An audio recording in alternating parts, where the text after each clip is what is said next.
I got it. Maximilian. I got it. You need to start live video. Living direct. Hey, guess what? I'm a Hamburg. I'm a Hamburg and you a goddamn nerd. Not you watching. I was just rhyming. We're up in this motherfucker, man. We're doing an interview. Got a show in Hamburg tomorrow night at the Black Mamba Club. The Black Mamba Club. All right. At the Black Mamba Club. Smoke the marijuana club. I got some crown. Want a cup?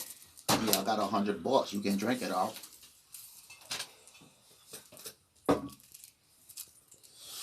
Is that mine? Fucking mic on? Is this my shit? We're out here in Hamburg, Germany, doing an interview. Is that on? Yep. Out here with the homies. This is dope, man. This is amazing experience. And y'all motherfuckers, hope y'all having a good night. And hope you're not at work. I'm drinking Crown because Chris Crisis fucking made me. I told Crisis all day, I said, I don't want to drink. I don't want to drink. I told Chris Crisis, at DJ Chris Crisis, by the way. I told at DJ Chris Crisis, I don't want to drink. My mom and dad don't like me hanging out with you. My parents, look, I remember, my parents don't like me hanging out with DJ Chris Crisis. And here I am. He asked me to drink. I don't normally drink. Yeah, okay. And I'm not drunk, asshole. I'm chilling. Everybody be like that. Oh, he's drunk all the time. He's so drunk. No, I'm not drunk. Not yet. Not period. Maybe at 4. Never, ever. Maybe get 4, but not 4 for more. When I drink, I'm like 4 for more. So y'all gonna witness the interview live. It's gonna be posted up by my homeboy Maximilian. And we in here, man. Yeah. Okay. Alright, let's start. Let's do it. Yeah! Universal Aura, euer neues Radioprogramm auf Penny One Radio, euer neues Sender für Hip-Hop, R&B und ganz viel Soul. Heute fangen wir an mit Rapper Rittz im Studio. Hey Rittz, how you doing? Hey, I'm doing great, man. Good, man. What are you doing up to? Been chilling out with you, man. Chilling out with you. You've been, you're the man. Have you ever been in Germany before? Yes, sir. We just got back from Essex and Dusseldorf. Yeah, drinking some good beer. Drinking some good beer, having a good time, eating some good food, some nice German classics, some nice tourist classics. We are proud to represent you in Hamburg, Golden Sneakers and Pelly One Urban Radio. Oh man, shout out to Golden Speakers and Urban One Radio for having me, man. I really appreciate the time you guys are taking to interview me, man. Thank you. Tell us your career in quick facts with up and downs. What comes to your mind? That quick. Well, it's been pretty good. It's been pretty bad. No. It's going great, man. My career's been good. It's a lot of ups and downs, of course. I've been rapping for a long time. Took a long time to get in the game. I think any artist that comes in the game learns a lot from their first record deal or learns a lot from their first experiences. And besides even record deals, just grinding. So there's been tons of ups and downs, and I don't think they stop, you know. So right now I was on a major down at the beginning of the year. And not musically, just personally. And I'm on a fucking major up right now. I can cuss, right? Of course. That's what you. Well, yes, let me shamash. Yeah. That's right. That's all I know. So what happened? Do you want to talk about it? What happened personally? Was there something? Well, yeah. At the beginning of the year, I think for the last 2 years I've just been kind of spiraling out of control. Just I don't know, just kind of just upset. You get in a certain point in life and you go through things, whether it's with substance abuse, whether it's depression or whatever is going on in your life, or relationships, anything. Just like we all go through as human beings, and I just needed a change, and I recognized that when I was in Anchorage, Alaska. I really I think I hit rock bottom. And reading the Jay Prince book, it was like rock bottom doesn't mean you have to be broke financially. Sometimes the bottom comes up to you. And I think that's what happened. So I just told my manager, I was like, please leave me here in Alaska. And I stayed in Alaska for days and just tried to figure out why I'm acting like this, why I'm doing these things. How do I fix it? Because I don't want to be this person. I don't want to be this. I don't want to be this guy that's angry. What the fuck am I so mad about? What's wrong? So and that's that. And then once I figured that shit out, and I figured it out, and I had to work on myself. So I'm still working on myself. You know, and I think every person can do that. I think that you shouldn't hold yourself to such high standards. Work on yourself. If you find out your flaws, and if you fuck up, you know, just if you fall off the horse, get back on that motherfucker. I mean, you know, all we got is time until we're in the ground. So it's just like, you know, figure it out. So that's what I've been doing. And right now, I haven't been on more of a positive note in years, and at least 3 years, for sure. Like I'm so positive, and you know, I'm not actually in my best state, like financially or just. Oh, there's somebody robbing the place. We gotta kill this. That's what Instagram Live. Da musst du, hör mal, da musst du alarm right here. Ja. Das weg, Digga. Nee, auf dem That's the smoke alarm. DJ Chris Crisis. Nice. All live. Every DJ time. Chris Crisis. There's a smoke The is up smoke in alarm. the We're So, trying to yeah, have a so- conversation about ups and downs. There's a downer. Sorry, guys. I hit it just a little bit because if you smoke weed on interviews, by the way, that's why I don't. Because if I have no personality in a minute, it's his fault. He's going down the fucking ladder right now. Boomer Grow, ladies and gentlemen. Bomber, right? Just Bomber. Boomer. Boomer Grow, yeah. Bomber, man. God damn it, Bomber. Great The Rittz, motherfucker. you have a huge tour coming up in the States. Tell us about it. Man, I'm touring with King Lil G, man, who's got a huge following. And I just went out to LA, met him. We did a song together. It should be released soon. Very, very, very professional guy. Talented guy. Like I said, huge following. You know, so I'm so excited about all this. So Cool. yeah. So that's Yeah, happening. keep us updated. We'll put it on the radio. November 1st through December 15th. Right. Nice. But right now, I'm just enjoying being out of the States, and I feel like I'm on European vacation. Like, this is great, man. So here in Hamburg, what do you got? You are in Germany in general. Which cities are you gonna visit or? Well, it's we're stage? gonna go to what is it? Is it Cologne or Cologne? That's Cologne. Cologne. Okay. So we're going to Cologne tomorrow. Or tomorrow. Day after. 2 days, day after tomorrow. I keep saying that all night, right? Like I said, we went to Essex last time in Dusseldorf. We got to go to, and I know this isn't Germany, obviously, but we got to go to Amsterdam last couple months ago. We had a nice European run. I'm just finally getting out of the States. You know, I've been to Canada, shout out to Canada, New Zealand, Australia, and we've always wanted to come to Europe so bad, and now we're finally getting here. So it's just like building from square one up. So I'm excited. It's one of those exciting things. It's like you go through a career, and all you want to see is your fans get bigger and bigger and bigger. And the next thing you know, you're back to damn near square one. Except you have fans online and all that stuff. Well, over here, it's like, shit, I'm back grinding. You know, I'm back, you know, bringing it back up. Right. So that way, when I come here next time, maybe be, you know, 200, 300 more people here. If not more than that. So it's a pleasure to be here. Thank you for being here. Man, Thank you for having and me. it's dope ass man cave. My homie got here. What inspired you to rap in your early life? Willie D, Or who? Scarface, Ghetto Boys, anything Rap A Lot, man. Anything Rap A Lot records. I moved to Atlanta, Georgia in 1988. And in Pennsylvania, where I grew up, we knew nothing but Run DMC and Aerosmith song and the Fat Boys. And that was about it. And then Pour Some Sugar on Me from Def Leppard and anything Guns N' Roses and all.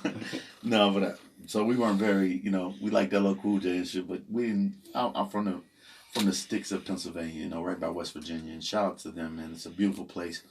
When I moved to Atlanta, it was a culture shock, so I started listening to Kilo.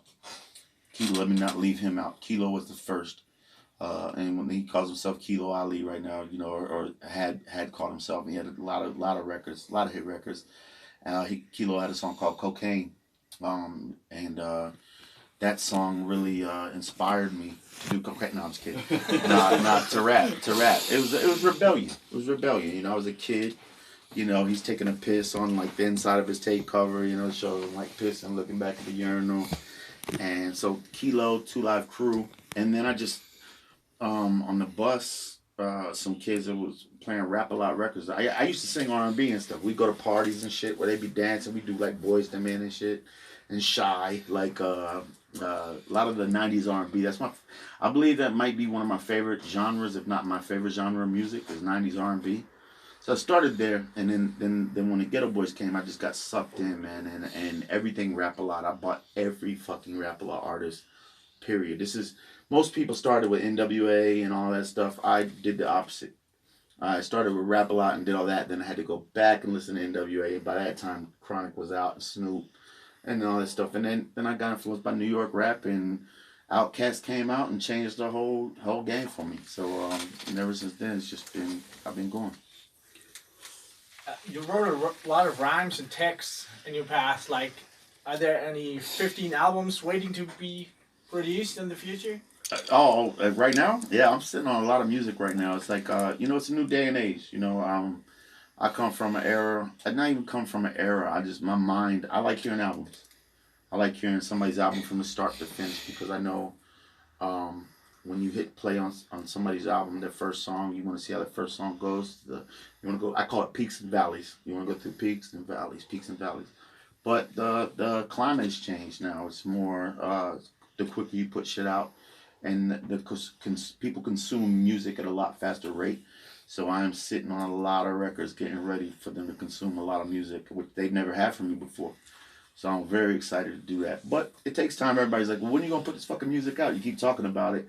But hey, loan me some money, man. We can go to the studio now. No. Everything's all good. All those records will be done in due time.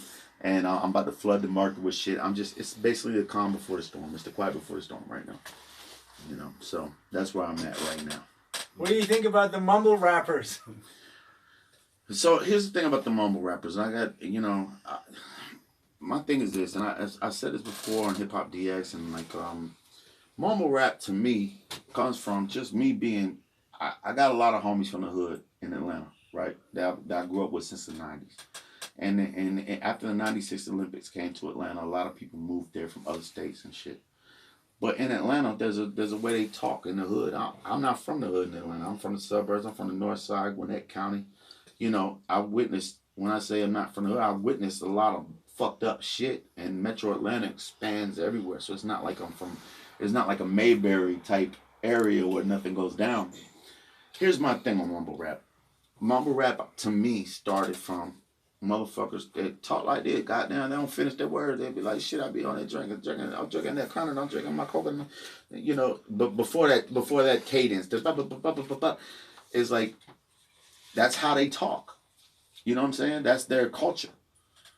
But what bothered me is people that don't have that accent started rapping like that, copying the accent. And shout out to Justin Hunt, who's one of the most intelligent guys in the industry, I think. I said, Justin, man, I was calling people out because I heard even New York rappers or California rappers sounding like they were from Atlanta, and they were using an Atlanta accent. That's what mumble rap is, the shit, or the South accent, basically. So shit. And it's not making fun of it. It's not poking fun at that shit at all. It's just culture. That's how they talk. But the thing is, now you got people imitating how they talk, and that's not how they really speak. So if I say the word speak, I'm not gonna be there. How I speak. I speak on the record when I rap. When I speak on the record. But you got people on there doing that shit, and I think that's the most irritating thing about mumble rap to me. I like it when it's authentic.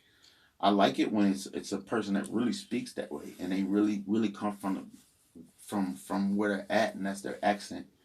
But Justin, my point is, I said, Justin put it to me, said it's no longer an Atlanta accent, it's a SoundCloud accent. It's an internet accent. Yeah. Absolutely. So, and it's fucking weird. Yeah. Be like if everybody just started talking German out of nowhere. You know what I'm saying? You know what I mean? Like next thing you know, just cool to be like, I only know yes like Mishamash. I'm sorry. I don't even know what that means. I think it's like lick my ass or kiss my ass. So it's like, it'd be like, just like Mishamash. If that was like the new wave and everyone start talking like that, you'd be like, wait a minute, that's our shit, motherfucker. But now you can't even say that's our shit because everyone raps like that. And shout out to Migos because shit, they're from Gwinnett. Well, they went to the same high school I went to.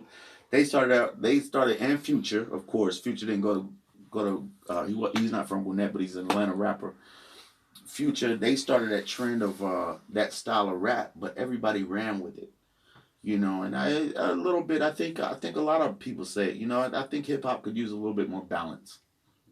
Just a little bit more balance. Nobody wants to, it's like, but it happened. Look, history repeats itself. I remember back in the early 90s, even in the South, people would say, "Yo, word is born. Something's the fun of form. We ain't from New York." You know what I'm saying? But so you don't say word is born, but you might say it because that's what's happening in the rap game. But now it's just like that times a million, times Maximilian.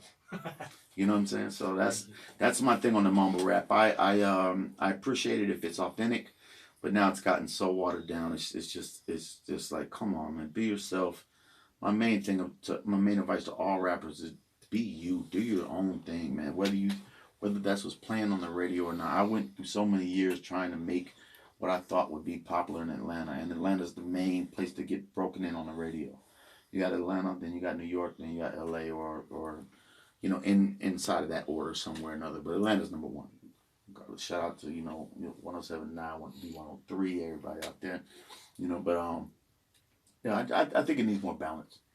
And I think there is balance there. You know, there's balance, but now it's just getting a little out of hand. A little bit. A lot of these motherfuckers coming up. And I don't even want to say young motherfuckers. It's just a lot of people. They just, it's the same rhythm. Even if you do mumble rap, let's get out of the let Migos do that. That's the way they rap. Let's do it different. And I have been hearing that too as well. Also, so there's some hope. It was really hope, around the time, when was Lil Wayne like really just on everything? What year was that? Like 2009 or something? Like a Lollipop song, you mean? Yeah, but after Lollipop, when he was like on every feature, like he did like 100 features, people started really stepping up their rap skills at that point in time. Like people started really rapping, and then the internet, then when the internet first started like really taking off and all the blogs and all that shit, the skills started picking up, and then it just fucking went from there back down to bullshit. So, and it's not this in current rap, whatever they do, it's just, I'm not a mumble rapper. I don't mumble when I speak, unless I'm drunk and then I'm not rapping. I'd be like, get over here. Can I get another crown roll, please? That's my mumble rap. Can I get another crown roll, please? That could be a hook. Yeah, speaking of hooks, a friend of mine, Sonny here, just asked me, how do you write your hooks? I mean, you said one time, or the hooks have to be really fancy, and that's the thing you really care about. I like big records. I like big sound records. So, plus I just like melody. Me and you were chopping it up about beats earlier, and so yeah, I like choruses to have a little bit of melody to them. And when they do, I like harmonies, and I like them to be stacked up and be big. And like it's a balance to everything. You can't have every hook sound that way. Of course. So you gotta have some of those. I get down for mine. Get down as much as you gotta have that. In your indestructible, and you got kids in the background fucking saying shit. I just it's just finding that balance, peaks and valleys. And if you feel the melody, does the beat talk to you and you get the hooks by 100%. Back in the day, when I was in high school or in my early 20s, I would just write I have pads and pads and pads and pads of raps. But nowadays, I'm so stuck in a routine. I 100% focus on the beat. I listen to the beat first, and I'll ride to that beat for weeks, before I listen to it in my car, because my wife doesn't let me listen to music at home. I'm just kidding. That's not all the way true. But I listen to it in the car, I ride around, and I'm trying to think about, what do I hear on this? And I'll go through things, and sometimes I'll come up with a hook. Funny part is I'll come up with a hook and be like, oh man, this is it.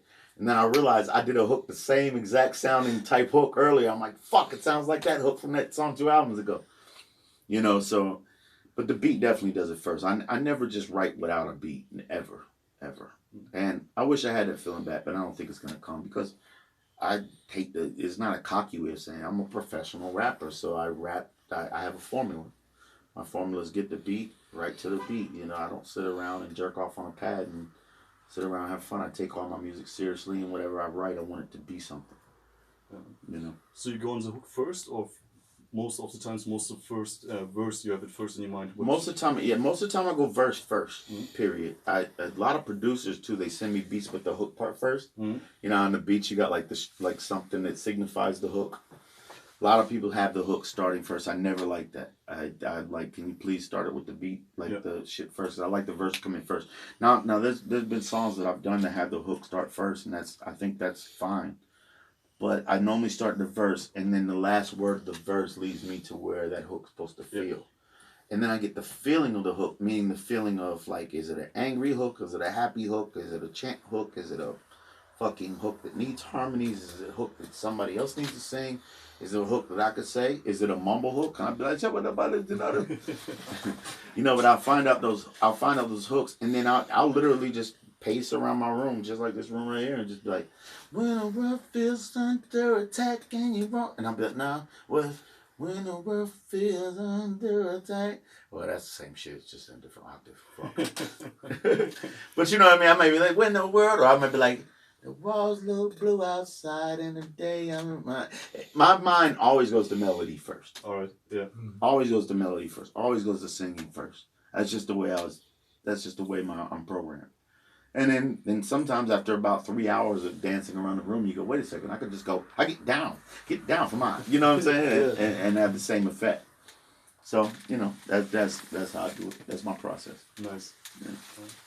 Yeah, you've been in Germany for the Off of Fame festival, right? We miss you. Yeah. I saw the interview where you explained everything, but my friend Kevin, he asked me what happened to him. Can you tell? Oh, once more, man? Man, I'll tell you what happened. I bought a fucking PC. I should have bought a Macintosh. A fucking computer fried on stage. No, it was very embarrassing for me and Crisis. DJ Chris Crisis is my DJ, man, who's a fucking amazing talented guy. You know, he's on stage getting shit ready to go, and the computer, it was so fucking hot, the computer just fucking shut down. So I'm like, everybody come to the motherfucking front of the goddamn stage. And my manager, this is during that low point, or like on my uprising from that low point, he's looking at me, shut the fuck up. He's scared I'm gonna like go crazy. Not scared, but you know what I'm saying? Like, you gotta watch my artist, man. He's fucking psycho. And I'm like, yo, what the fuck's wrong with you? He's like, the fucking computer's not working, it's fried. And fucking poor Crisis, man. He's up there, man. He can't get the motherfucker to work. And it was just a mess, man. It was a mess. And we paid like so much. We flew from New Zealand to Dubai to Germany. I mean, those flights like cost us like $20,000. We lost like 20 G's. If not like 30 G's, yeah. But it wasn't anybody's fault, honestly, man. It wasn't Crisis' fault. It was just a learning lesson, man. It like you if you go to a festival and the sun's beaming down, you gotta watch out for the computer. Yeah. At the end of the day, there were like 10 people standing outside. So it really, like, you know, the main thing that bothered me, one was, I like, you know, if we're invited to a show by a promoter or anybody, I like to fucking come through and do the show. Yeah. So that in its own bothered me, and it bothered my DJ the same way, and it bothered my management, and bothered our whole team, because we're professionals. We don't do dumb shit. We don't do dumb shit like a, you know. I see, and I'm glad you brought this up, and I know this is a little off subject, but I just read a Facebook comment the other night. Like, somebody was saying they saw me in Grand Rapids, Michigan, which is always an amazing show, amazing crowd, amazing people, and they were like, you were a little, I forgot what word they used for intoxicated, but it was fucking lame. And they were like, you're a little bit this and this. It's like, no, dumbass. I probably forgot my lyrics, maybe. You know, it's a lot of songs to remember. Plus, I'm hot up there. It's a lot of I don't have a hype man. I don't have a band. I don't have a guitar player over here blocking off my movement. I gotta entertain. So, and somebody's like, no, that's because he's doing coke on stage. Look, I've never, ever in my life, since I've been above 25, done coke before a performance. And I'm not even down with just promoting the coke shit. It's fucking ridiculous. It's like, people get too deep into what your persona is on that. And look, I'm a professional. I do music for a living. Like, they pay money to see me perform. I'm not gonna fucking do drugs before I go on stage. And if I'm up there with drinks, like, don't get it twisted and think that I'm hammered. Like, I would never, you would know if I'm hammered. You know what I'm saying? I was hammered one time. I'll tell the story. One time, and shout out to my wife. I love her so much. One time, me and my wife broke up, and I did a show, and Maurice Garland, who is a well-respected guy in the industry. Maurice Garland used to write. Not used to. I'm sure he does a ton of shit still. Maurice introduced me to the crowd, and Maurice said, "Man, this guy Rittz, he raps fast, but you could understand every fucking word he says." and I was drunk as shit and crying backstage. I just got broken up with and shit. Couldn't say a goddamn word. I got on stage after he told him how clear I rapped. I went, shit sound like German, all the Americans and shit. Not this in Germany, motherfucker. No, it just sounded funny. It sounded like, I could have been speaking Taiwanese or some shit like, I don't even know if it's a language. I think it is. But, I hope I'm saying that language correctly. No offense on my people in Taiwan. But anyway, yeah. So I don't know. I forgot what I said. My brain's like scrambled eggs. All right. Yeah, and speaking of fans and maybe artists also, what's the artist still living you would do a record with or would love to have a feature with? Andre 3000, 100% would be my first choice. Man, it would be very scary. It would be very scary to do one with him, but he would be my first choice, 100%. Very scary because actually it wouldn't be very scary. I just try to write my best first and just wait for him to come kill it. And you know what? And that's a good point to bring up too. Well, first of all, Andre 3000, obviously Eminem, Scarface, Bun B. I haven't done one with Bun B, and I've met Bun B several times. I like the OGs, you know what I'm saying? And I mean, there's a lot of young dudes out there that I like to do records with as well. I'd like to do a record with Yo Gotti. There's just a lot of people I like to do records with. But you get some of the they call Andre 3000 Eminem some of the greatest rappers of all time. Depending on who you're speaking to. Yeah. Mm. And that would be fucking amazing to do that. But my point being is, what I was saying before is, I guess when I say I would be scared, I probably wouldn't be because I put people on my records. Everybody's like, oh, he killed Rittz on his record, or Rittz killed him. It's like, why the fuck would you have a guy on your record that you don't want to have kill you? Like, Of course, yeah. why do you if you want me on a record, why do you want me to come weak? You know what I'm saying? So all that he killed you shit is so fucking stupid. That'd be like having like Eric Clapton on the guitar. Michael Jackson had fucking what's his name? Eddie Van Halen on Beat It.